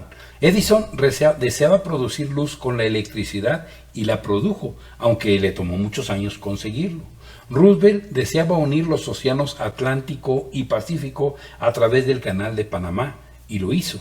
Demóstenes deseaba convertirse en un gran orador, y a pesar de la desventaja de un ser impedimento en el habla, convirtió su deseo en realidad. Helen Keller deseaba hablar, y a pesar de ser muda y sorda, llegó a hacerlo. John H. Peterson deseaba dominar en la producción de cajas registradoras y lo hizo. Marshall Fields deseaba ser el principal comerciante de su época y lo fue. Shakespeare deseaba convertirse en un gran autor dramático y a pesar de ser tan solo un actor itinerante y pobre, hizo realidad su deseo. Billy Sunday deseaba dejar el béisbol y convertirse en un maestro predicador, y lo hizo. James J. Hill deseaba convertirse en un constructor de imperios y a pesar de ser solo un pobre operador de telégrafo, convirtió su sueño en una realidad. No digas eso no se puede hacer, o que eres distinto a estas personas y millares más que han conseguido un éxito destacable en todas las cosas valiosas que se propusieron. Si eres distinto, solo lo eres en este sentido. Ellas desearon el objeto de su hazaña con mayor profundidad e intensidad que tú. Planta en tu mente la semilla de un deseo que sea constructivo, haciendo que el siguiente texto sea tu credo y la base de tu código ético. Deseo ser útil a mis semejantes mientras transito por la vida. Para hacerlo, he adoptado este credo como una guía de conducta en mi relación con el prójimo. Adiestrarme para no criticar nunca, bajo ninguna circunstancia, a ninguna persona, sin importar que esté en desacuerdo con ella o lo inferior que pueda ser su trabajo, siempre y cuando sepa que está intentando sinceramente hacer las cosas lo mejor posible. respetar a mi país, a mi profesión y a mí mismo, ser honesto y justo conmigo mismo, ser un ciudadano leal a mi país, hablar de él en términos elogiosos y actuar siempre como un digno custodio de su buen nombre, ser una persona cuyo nombre tenga peso donde quiera que vaya. Basar mis expectativas de recompensa en la sólida base de los servicios prestados. Estar dispuesto a pagar el precio del éxito con un esfuerzo honrado. Ver mi trabajo como una oportunidad que debo aprovechar con alegría y al máximo, y no como una carga penosa que debo soportar de mala gana. Recordar que el éxito está en mi interior, en mi propia mente. Prever que habrá dificultades y abrirme paso entre ellas. Evitar la dejadez en todas sus formas y nunca, bajo ninguna circunstancia, dejar para mañana ninguna tarea que pueda hacerse hoy. Por último, asir con fuerza las alegrías de la vida para poder ser cortés con las personas, fiel a mis amigos, leal a Dios y una fragancia en el camino por el que transito. Si la energía que la mayoría de la gente disipa por la falta de autocontrol se organizara y se utilizara constructivamente, le aportaría todo lo que necesita y todos los lujos deseados. Si el tiempo que muchas personas dedican a chismorrear sobre otras fuese controlado y dirigido constructivamente, bastaría para alcanzar el objeto de su claro objetivo principal, en caso de que lo tuvieran. Todas las personas de éxito sacan buena nota en la asignatura de autocontrol. Todos los fracasados sacan mala nota, por lo general un 0, en el examen sobre esta importante ley de la conducta humana. Estudia la tabla de análisis comparativo con la lección introductoria y fíjate en las notas que obtienen J.C. James y Napoleón en autocontrol. Estudia a las personas de tu entorno y observa provechosamente que todas las que tienen éxito ejercitan el autocontrol, mientras que las fracasadas permiten que sus pensamientos, palabras y actos estén fuera de su control. Una forma muy corriente y sumamente destructiva de falta de autocontrol es el hábito de hablar demasiado. La gente sabia, que sabe lo que quiere y está dedicada a conseguirlo, vigila cuidadosamente su conversación. No se puede obtener ningún beneficio de un montón de palabras gratuitas, incontroladas y dichas a la ligera. Casi siempre suele ser más provechoso escuchar que hablar. De vez en cuando es posible que la persona que sepa escuchar oiga algo que luego podrá añadir a su colección de conocimientos. Es necesario tener autocontrol para saber escuchar, pero los beneficios obtenidos bien valen el esfuerzo. Robarle la conversación a otra persona es una forma habitual de falta de autocontrol, que no solo es descortés, sino que además priva a quienes lo hacen de muchas oportunidades valiosas de aprender de los demás. Cuando hayas terminado esta lección, deberías regresar a la tabla de autoanálisis de la lección introductoria y volver a ponerte una nota en la ley de autocontrol. Es posible que quieras bajar un poco tu nota previa. El autocontrol ha sido una de las características destacadas de todos los líderes de éxito que he analizado mientras reunía material para este curso. Luther Burbank dijo que, en su opinión, el autocontrol era la más importante de las 15 leyes del éxito, aunque todos sus años de paciente estudio y observación del proceso evolutivo de la vida vegetal, descubrió que era necesario ejercitar la facultad del autocontrol a pesar de que estaba tratando con vida inanimada. John Burroughs, el naturalista, dijo prácticamente lo mismo, que el autocontrol estaba entre los primeros en importancia en la lista de las 15 leyes del éxito. La persona que ejercita un autocontrol absoluto no puede ser derrotada permanentemente, como expresó también Emerson en su ensayo sobre la compensación, puesto que los obstáculos y la oposición suelen desaparecer cuando se enfrentan a una mente decidida que está orientada hacia un fin claro con total autocontrol. Todos los hombres ricos a los que analicé, me refiero a aquellos que se hicieron ricos mediante su propio esfuerzo, daban muestras tan claras de que el autocontrol era uno de sus puntos fuertes, que llegué a la conclusión de que nadie puede aspirar a acumular una gran riqueza y conservarla si no ejercita esta cualidad necesaria. Para ahorrar dinero es necesario ejercitar un autocontrol de primera, lo cual espero ha quedado bastante claro en la cuarta lección de este curso. Estoy en deuda con Edward W. Book por la siguiente descripción, bastante colorida, de hasta qué punto tuvo que ejercitar el autocontrol para alcanzar el éxito y ser coronado con la fama como uno de los más grandes periodistas de todos los Estados Unidos. ¿Por qué creo que la pobreza es la experiencia más rica que puede tener un muchacho? Me gano la vida intentando dirigir el Ladies Home Journal, y puesto que el público ha sido de lo más generoso en su aceptación de esta revista, una parte de ese éxito, lógicamente, ha recaído en mí. Por ende, algunos de mis buenos lectores abrigan una opinión que a menudo me he sentido tentado a corregir, una tentación a la que ahora cedo.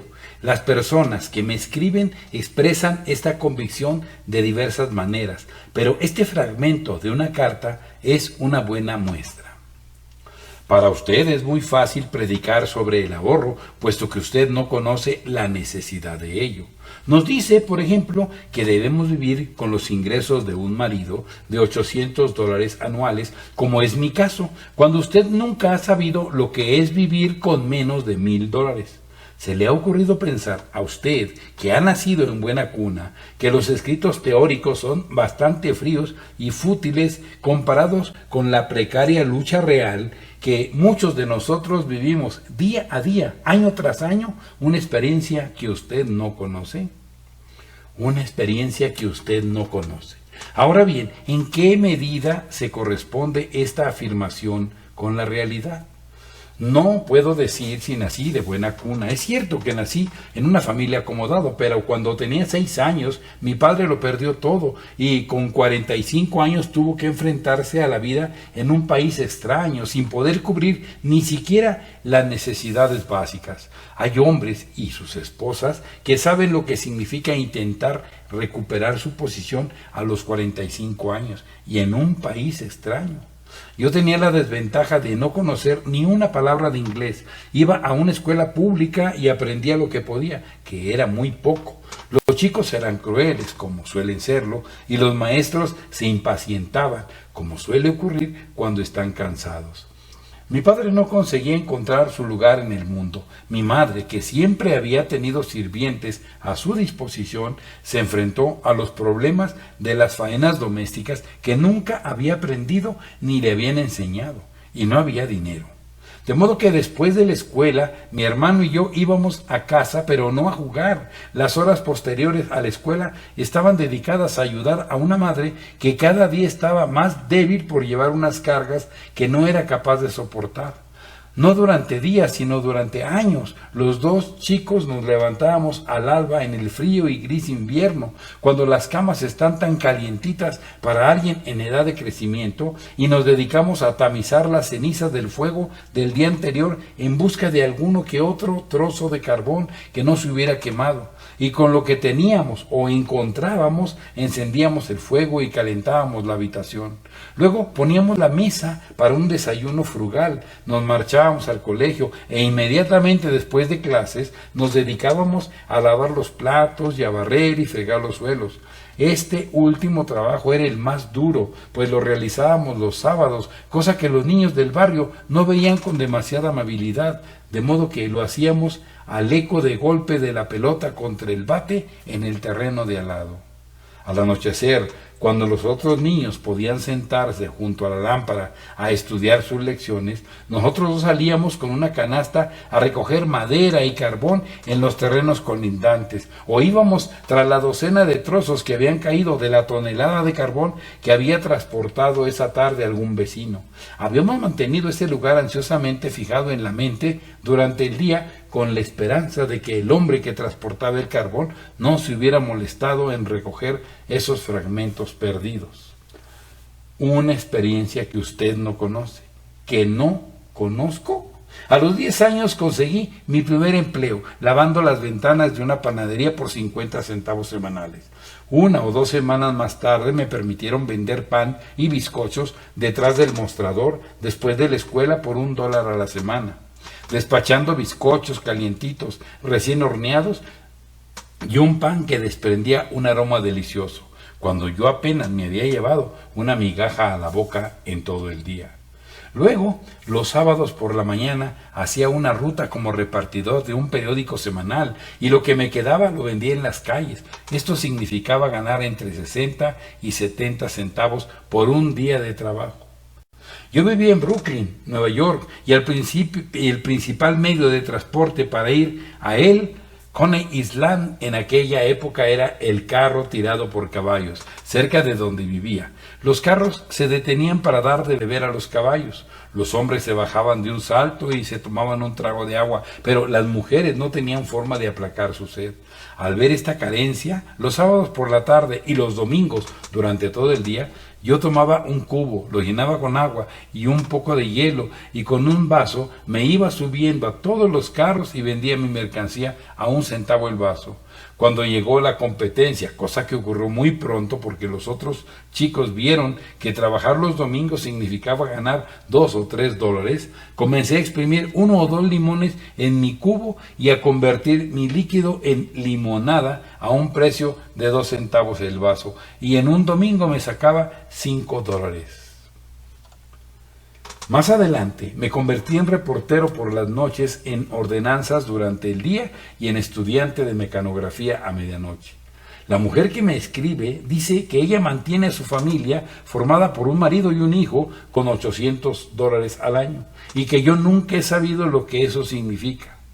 Yo mantenía a una familia de 3 miembros con $6.25 semanales, menos de la mitad de sus ingresos anuales. Cuando mi hermano y yo juntos empezamos a ganar $800 al año, nos sentíamos ricos. Es la primera vez que entro en estos detalles por escrito para que ustedes puedan saber de primera mano que el director de Ladies Home Journal no es un teórico cuando escribe o publica artículos que intentan predicar el ahorro o que reflejan una lucha cuerpo a cuerpo contando con unos ingresos pequeños o invisibles.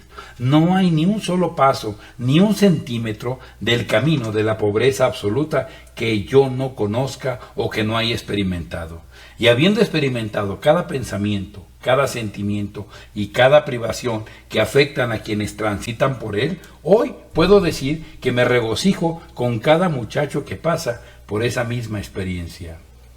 No dejo de lado ni olvido ni una sola punzada de las intensas penurias que conlleva esa lucha.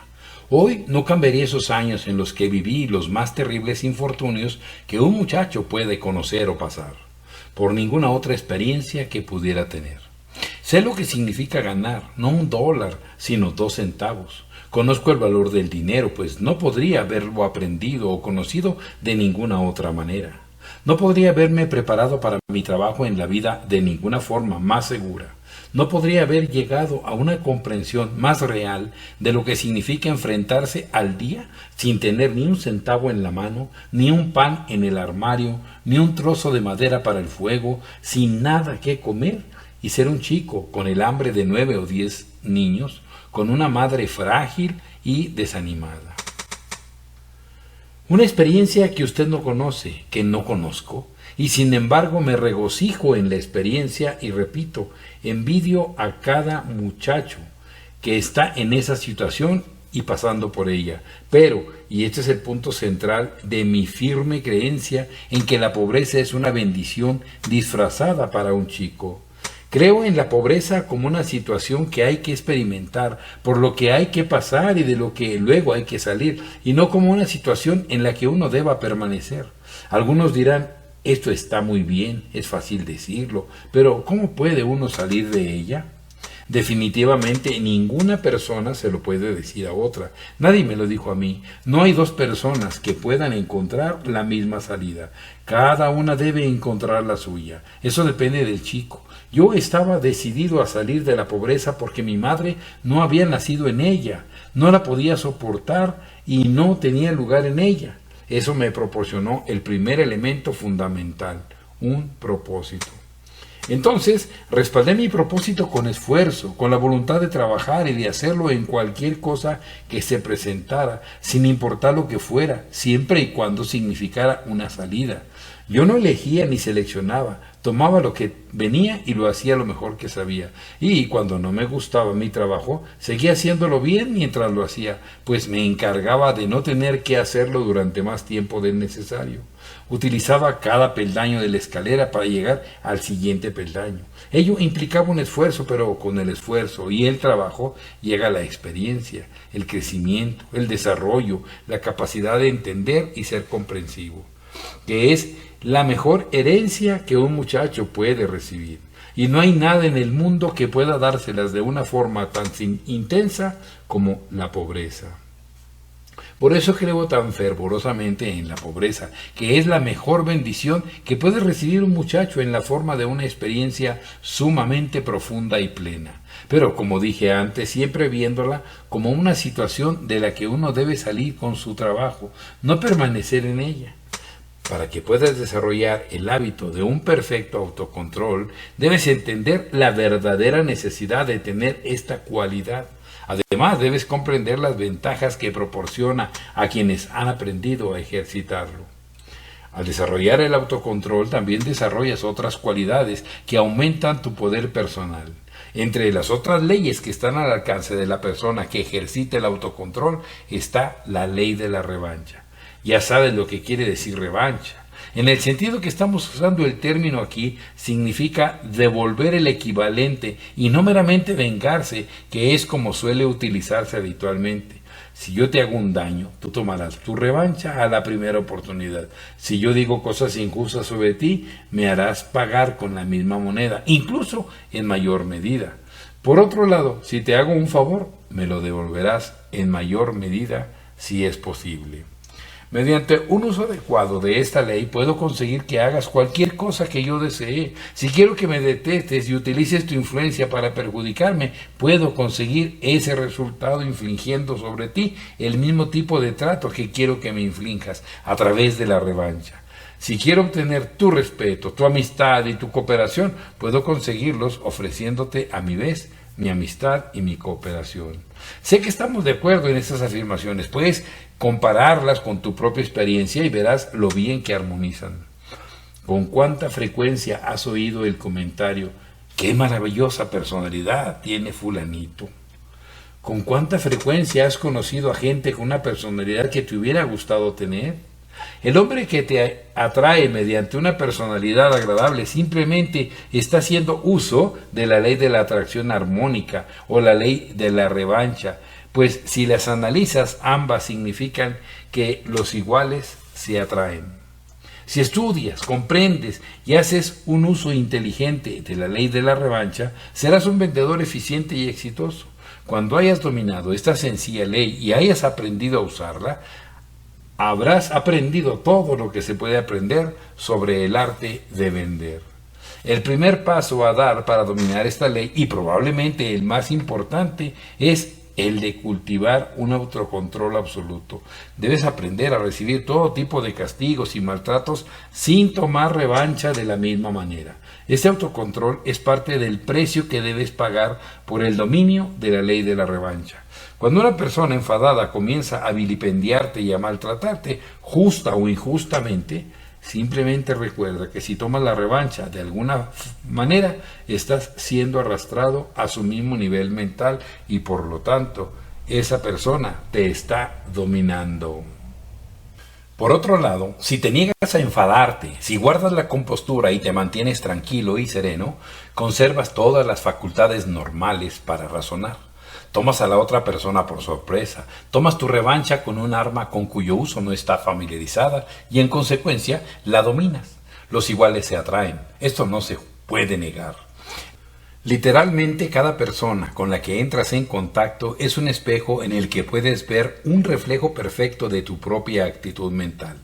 Como ejemplo de la aplicación directa de la ley de la revancha, citaremos una experiencia que tuve recientemente con mis dos hijos pequeños, Napoleón y James.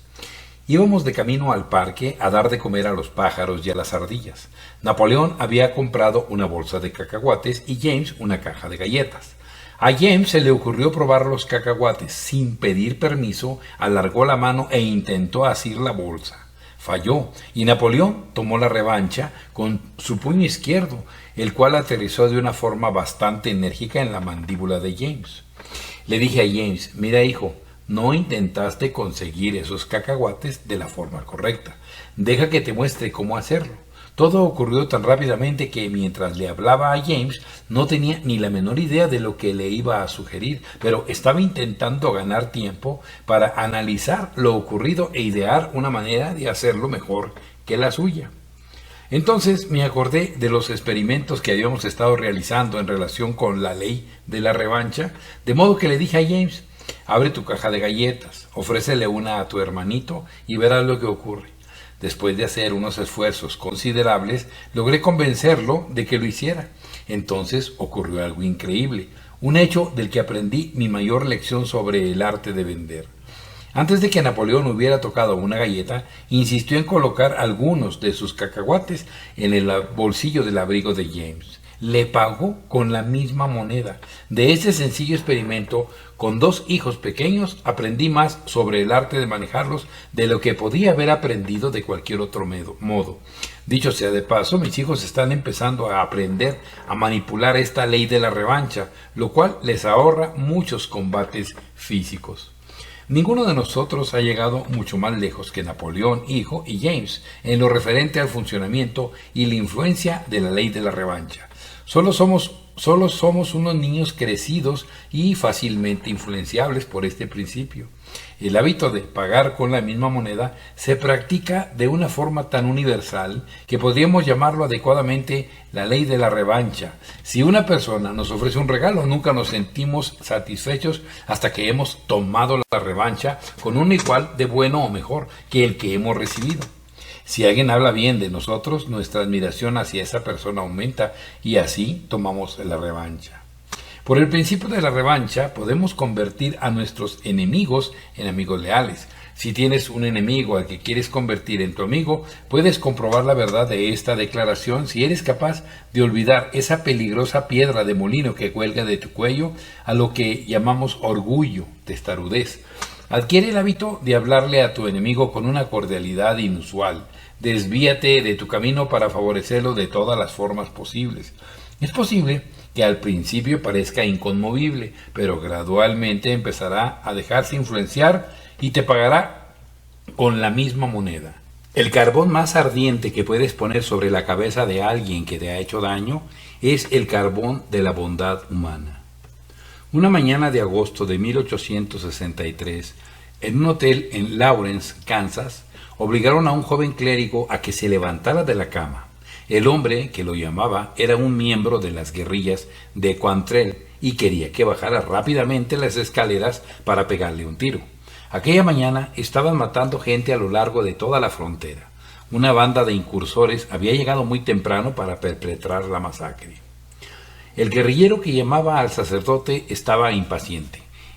Cuando despertó del todo, se horrorizó al ver por la ventana lo que estaba ocurriendo. Mientras el clérigo bajaba por las escaleras, el guerrillero le exigió que le entregara su reloj y su dinero, y luego quiso saber si era un abolicionista. El sacerdote estaba temblando, pero decidió que si iba a morir, no lo haría pronunciando una mentira. De modo que le dijo que lo era, y después de haberlo admitido, hizo un comentario que inmediatamente llevó las cosas por otro derrotero. El guerrillero y él se sentaron en el porche mientras la gente era asesinada en todo el pueblo. Tuvieron una larga charla que se prolongó hasta que los invasores estuvieron listos para marcharse. Cuando el guerrillero, que había estado hablando con el clérigo, se montó en su caballo para unirse a sus confederados, estaba estrictamente a la defensiva. Le devolvió sus objetos personales, se disculpó por haberlo molestado y le pidió que pensase bien de él. Aquel clérigo vivió muchos años después de la masacre de Lawrence. ¿Qué fue lo que le dijo al guerrillero? ¿Qué había en su personalidad que hizo que éste se sentara a hablar con él? ¿De qué hablaron? ¿Es usted un abolicionista yanqui?, había preguntado el guerrillero. Sí, lo soy, fue la respuesta, y usted sabe muy bien que debería estar avergonzado de lo que está haciendo. Esto llevó el asunto directamente hacia una cuestión moral y paró en seco al guerrillero. El clérigo era tan solo un joven imberbe al lado de aquel aguerrido rufián, pero lanzó al invasor una carga de pruebas morales, y un instante después éste estaba intentando demostrar que podía ser una mejor persona de lo que las circunstancias parecían indicar. Después de haber despertado a este habitante de Nueva Inglaterra para matarlo por sus ideas políticas, se pasó 20 minutos en la tribuna intentando dar una excusa válida. Le relató largamente su historia personal, le explicó cosas de cuando era un niño difícil que no quería rezar y se puso sentimental al recordar cómo una cosa había llevado a la otra y luego a algo peor. Hasta que, bueno, ahí estaba y era un asunto bastante malo para estar metido en él, compañero. Su última petición, mientras se alejaba en su caballo, fue: bueno, compañero, no piense mal de mí. El clérigo de Nueva Inglaterra hizo uso de la ley de la revancha, tanto si lo sabía en ese momento como si no. Imagina lo que habría ocurrido si hubiese bajado a las escaleras con un revólver en la mano y se hubiera enfrentado a la fuerza física con la fuerza física. Pero no lo hizo. Dominó al guerrillero porque luchó contra él con una fuerza que le resultó desconocida. ¿Por qué será que cuando un hombre comienza a hacer dinero, el mundo entero parece abrirse camino hasta su puerta? Piensa en cualquier persona que conozcas que disfrute del éxito económico y te dirá que siempre la están buscando y que siempre le están ofreciendo insistentemente oportunidades para hacer más dinero. A aquel que tenga le será dado, pero a aquel que no tenga le será retirado incluso aquello que posee. Esta cita de la Biblia solía parecerme ridícula, pero qué cierta es cuando uno la reduce a su significado concreto. Sí, a aquel que tenga le será dado. Si tiene fracaso, falta de seguridad en sí mismo, odio o falta de control, esas cualidades le serán dadas en cantidades todavía más abundantes. Pero si tiene éxito, seguridad en sí mismo, autocontrol, paciencia, perseverancia y determinación, esas cualidades se incrementarán para él. A veces quizás sea necesario que uno se enfrente a la fuerza con la fuerza hasta subyugar a su enemigo o adversario, pero cuando lo hemos sometido en un momento espléndido, es un momento espléndido para llevar a cabo la revancha, tomándolo de la mano y mostrándole una mejor forma de arreglar la disputa. Los iguales se atraen. Alemán intentó bañar su espada en sangre humana en una despiadada aventura de conquista. Como consecuencia de ello, ha recibido una revancha equivalente a la mayor parte del mundo civilizado. Eres tú quien debe decidir lo que quieres que hagan los demás y eres tú quien debe conseguir que lo hagan mediante el uso de la ley de la revancha. La economía divina es automática y muy sencilla. Recibimos únicamente aquello que damos. Que es cierto es que recibimos únicamente aquello que damos. Lo que regresa a nosotros no es lo que desearíamos, sino lo que damos. Te imploro que hagas uso de esta ley, no solo para obtener beneficios materiales, sino también, y mejor aún, para alcanzar la felicidad y la buena voluntad con los demás. Después de todo, ese es el único éxito verdadero por el que luchamos. Resumen. En esta lección hemos aprendido un gran principio y probablemente el principio más importante de la psicología. Hemos aprendido que nuestros pensamientos y nuestros actos hacia los demás son como un imán que atrae hacia nosotros el mismo tipo de pensamientos y el mismo tipo de actos que producimos. Hemos aprendido que los iguales se atraen, ya sea en forma de pensamientos o de la expresión del pensamiento a través de acciones físicas. Hemos aprendido que la mente humana responde de la misma manera a cualquier impresión de pensamientos que reciba. Hemos aprendido que la mente humana se asemeja a la madre tierra en el sentido de que reproduce una cosecha de acción muscular que le corresponde de modo equivalente con las impresiones sensoriales sembradas en ella. Hemos aprendido que la amabilidad engendra amabilidad y que la crueldad y la injusticia engendran crueldad e injusticia. Hemos aprendido que nuestros actos hacia los demás, tanto si son de amabilidad o de crueldad, de justicia o de injusticia, regresan a nosotros, incluso en mayor medida. Hemos aprendido que la mente humana responde por igual a todas las impresiones sensoriales que recibe y por lo tanto sabemos lo que tenemos que hacer para influir en cualquier acto que deseemos en la otra persona. Hemos aprendido que el orgullo y la testarudez deben ser eliminados para que podamos hacer uso de la ley de la revancha de una forma constructiva. No hemos aprendido lo que es la ley de la revancha, pero hemos aprendido cómo funciona y qué es lo que hace. Por lo tanto, depende de nosotros hacer un uso inteligente de este gran principio. Ahora estamos preparados para pasar a la 9ª lección, en la cual encontrarás otras leyes que armonizan a la perfección con las que se describen en esta lección sobre el autocontrol. El principiante necesitará un gran autocontrol que le permita aplicar la ley más importante de la próxima lección, la cual trata sobre el hábito de hacer más de aquello por lo que te pagan. Esta experiencia le demostrará que el desarrollo de dicho control está más que justificado por los resultados que emanan de esa disciplina.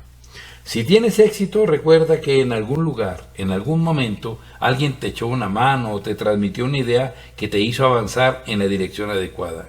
Recuerda también que estarás en deuda con la vida hasta que ayudes a alguna persona menos afortunada que tú, como te ayudaron a ti. La evolución del transporte. Una charla con el autor después de la lección.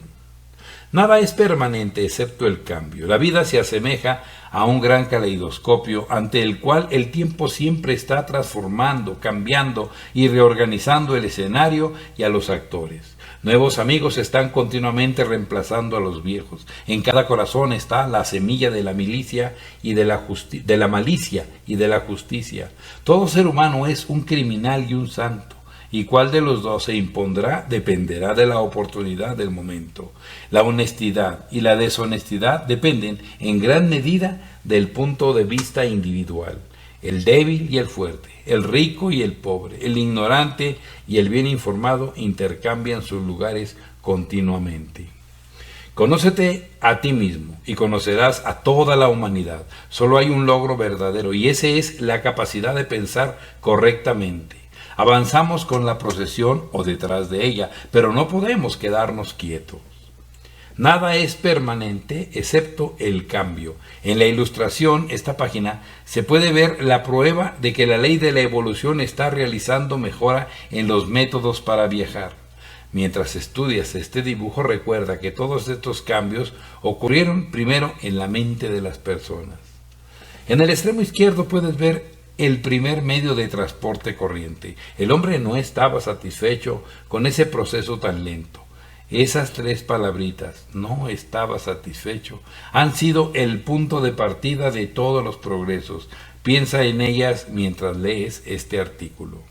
A continuación, en la imagen se puede ver la historia del transporte paso a paso, mientras el cerebro del hombre se empezaba a expandir.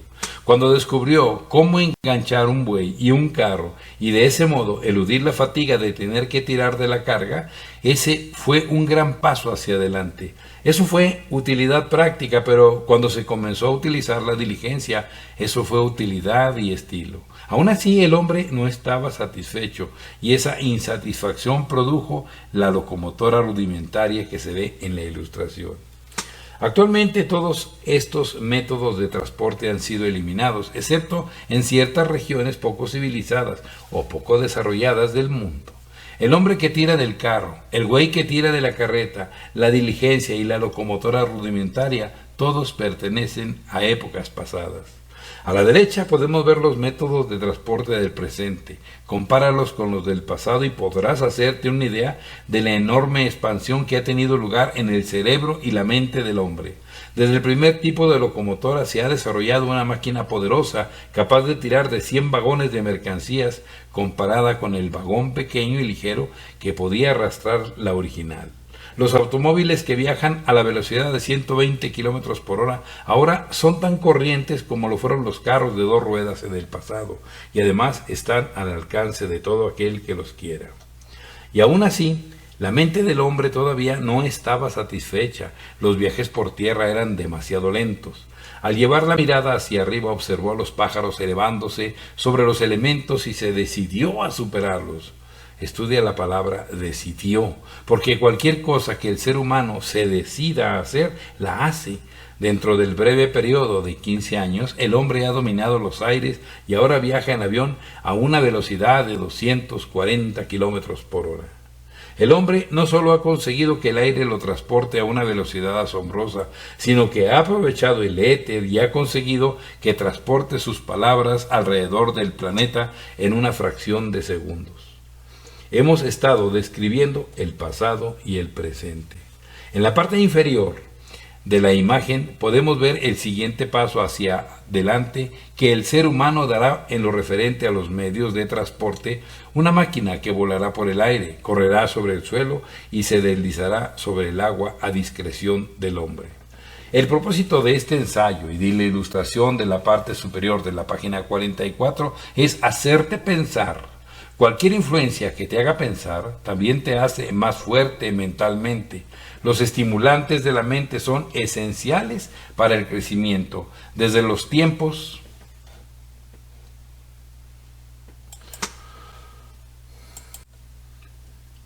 El propósito de este ensayo y de la ilustración de la parte superior de la página 44 es hacerte pensar cualquier influencia que te haga pensar. También te hace más fuerte mentalmente. Los estimulantes de la mente son esenciales para el crecimiento. Desde los tiempos de los carros tirados por el hombre hasta nuestros días de dominio de los aires, el único progreso realizado por cualquier persona ha sido el resultado de alguna influencia que estimuló su mente y la impulsó a una acción superior a la normal. Las dos mayores influencias que hacen que la mente humana crezca son el impulso de la necesidad y el impulso del deseo de crear. Algunas mentes se desarrollan únicamente después de haber experimentado el fracaso, la derrota y otras formas de castigo que la llevan a una mayor acción. Otras mentes se extinguen y mueren al ser castigadas, pero crecen hasta unas alturas increíbles cuando se les da la oportunidad de utilizar sus fuerzas imaginativas de una forma creativa. Estudia la imagen de la evolución del transporte y observarás un hecho destacable que vale la pena recordar. Es decir, que toda la historia ha sido de desarrollo y avance como consecuencia de la necesidad. Todo el periodo descrito en la imagen como el pasado fue una época en la que el impulso era el de la necesidad. En el periodo descrito en la ilustración como presente, el impulso ha sido una combinación de necesidad y deseos de crear. El periodo descrito como futuro será uno en el que el intenso deseo de crear será el único impulso que hará avanzar a la mente del hombre hasta alturas con las que todavía no ha soñado. Es una larga distancia la que va desde los tiempos del carro tirado por el hombre hasta el presente, y en ella el ser humano ha aprovechado el rayo de las nubes y ha conseguido que haga girar las máquinas que realizarán en un minuto el mismo servicio que 10,000 hombres harían en un día. Pero si la distancia ha sido larga, el desarrollo de la mente humana ha sido igualmente grande y ha bastado para que acabemos haciendo el trabajo del mundo con máquinas que las fuerzas de la naturaleza, no los músculos del hombre, ponen en funcionamiento. Los cambios evolutivos en los medios de transporte han creado otros problemas que la mente humana debe resolver. El automóvil ha llevado al hombre a construir más y mejores carreteras. El automóvil y la veloz locomotora combinados han creado peligrosos cruces que cada año acaban con miles de vidas. Ahora, a la mente humana debe responder el impulso de la necesidad y hacer frente a esta emergencia. Guarda este ensayo y recuerda esta profecía. En un plazo máximo de 5 años, todos los pasos a nivel del país estarán ampliamente protegidos contra los accidentes automovilísticos y el automóvil mismo será el que manipule el sistema de protección, un sistema que será seguro y eficaz y que funcionará tanto si el conductor del automóvil está dormido como si está despierto, borracho o sobrio. Echemos ahora una breve mirada a la maquinaria de la imaginación del hombre, pues funciona bajo el estímulo del deseo de crear. Alguna persona imaginativa, quizá alguien que nunca ha hecho nada notorio y que posiblemente no volverá a hacer algo que valga la pena, creará un sistema de protección para los pasos a nivel que funcionará con el peso del automóvil. Dentro de la distancia requerida del raso a nivel, una plataforma similar a la de una gran báscula de mercancías cubrirá toda una zona en la calzada. En cuanto el automóvil se suba a la plataforma, su peso hará que descienda una barrera, que suene un gong y que se encienda una luz roja delante del automovilista. La barrera se elevará en 1 minuto, permitiendo que el conductor pase por encima de las vías, obligándolo de ese modo a detenerse, mirar y escuchar. Si tienes una mente sumamente imaginativa, tú puedes ser una de las personas que creen este sistema y reciban los beneficios de esta venta. Para ser práctica, la mente imaginativa debería estar siempre alerta en busca de formas y medios para desviar por canales útiles el movimiento y la fuerza sobrantes. La mayoría de los automóviles son demasiado pesados en comparación con la carga que llevan. Este peso se podría aprovechar haciendo que le proporcione al automovilista una protección en los pasos a desnivel. Recuerda, el propósito de este ensayo es darte simplemente la semilla de la sugerencia, no el producto acabado de un invento listo para ser montado y brindar un servicio. El valor para ti de esta sugerencia reside en la posibilidad de pensamiento que le puedes dedicar, con lo que desarrollarás y expandirás tu propia mente. Estúdiate y averigua a cuál de estos dos principales impulsos para actuar responde tu mente con más naturalidad, al impulso de la necesidad o al deseo de crear. Si tienes hijos, estúdialos y determina a cuál de estos dos motivos responden más naturalmente. La imaginación de millones de niños ha sido reducida y retardada por unos padres que eliminaron el impulso de la necesidad tanto como pudieron. Al hacer que las cosas sean fáciles para tus hijos, podrías estar privando al mundo de un genio. Ten en cuenta que la mayor parte del progreso realizado por el hombre ha sido consecuencia de una necesidad amarga y penetrante. No necesitas ninguna prueba de que los métodos de transporte han experimentado un continuo proceso de evolución. Tan marcado ha sido el cambio que el modelo de automóvil antiguo ahora provoca risas donde quiera que la gente lo encuentre por la calle. La ley de la evolución siempre está en funcionamiento en todas partes, cambiando, derribando y reconstruyendo cada elemento material en este planeta y en todo el universo. Pueblos, ciudades y vecindarios están experimentando cambios constantes. Vuelve al lugar donde vivías hace 20 años y verás que no reconoces el lugar ni la gente. Nuevos rostros habrán hecho su aparición, las viejas caras habrán cambiado, nuevos edificios estarán ocupando el lugar de los viejos. Todo parecerá distinto porque todo será distinto. La mente humana también está experimentando un cambio continuo. De no ser esto cierto, nunca habríamos crecido más allá de la edad mental infantil. Cada 7 años, la mente de una persona normal alcanza un desarrollo y una expansión perceptibles. Precisamente durante estos cambios periódicos de la mente, podemos abandonar los malos hábitos y cultivar otros mejores.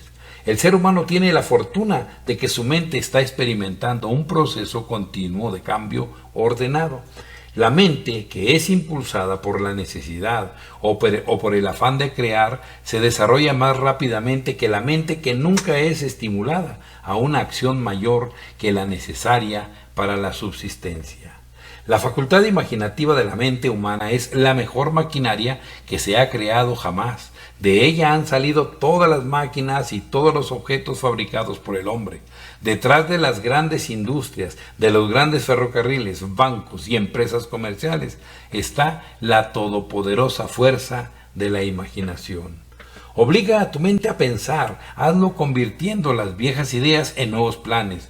En un análisis final, todo gran invento y todo negocio o éxito industrial destacable que puedas nombrar no es otra cosa que la aplicación de una combinación de planes e ideas que han sido utilizadas con anterioridad de alguna otra manera.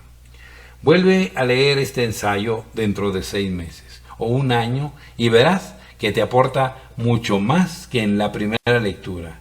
El tiempo le da a la ley de la evolución la oportunidad de expandir tu mente para que puedas ver y comprender más.